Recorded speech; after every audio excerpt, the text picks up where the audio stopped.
stratégies ou outils privilégiés pour les rétroactions et les évaluations dans les cours en ligne. Premier principe assez intéressant, c'est que les premiers outils technologiques, c'est les évaluations informatisées, les outils qui permettent de faire des quiz à correction automatique.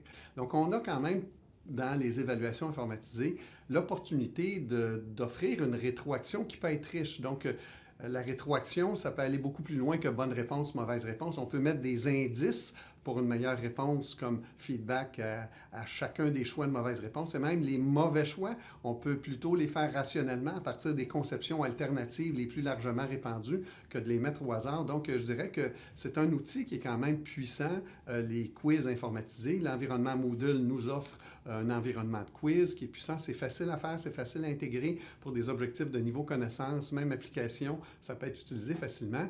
Dans NetPlus, il n'y a que des avantages. L'étudiant reçoit une rétroaction immédiate et c'est motivant. Donc, premier élément, ne pas s'en priver, n'en mettre beaucoup, donner des rétroactions riches, poser des questions claires. Les étudiants vont aimer ça. Voilà un premier outil.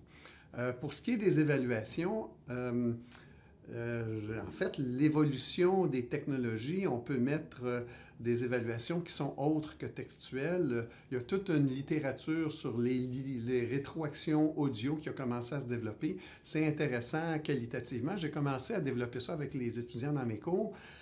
Mais quand je donnais des rétroactions audio, ben là, ils me disaient « Oui, mais là, on n'est pas certain de quelle partie du travail vous parlez exactement. » Alors, ce que je fais maintenant, c'est d'avoir des rétroactions sous forme de vidéo capture d'écran. Donc, je prends le travail de l'étudiant, je pars une vidéo capture d'écran et je surligne et je commente en verbal en annotant les copies de son travail. Donc, ils voient exactement où portent mes commentaires.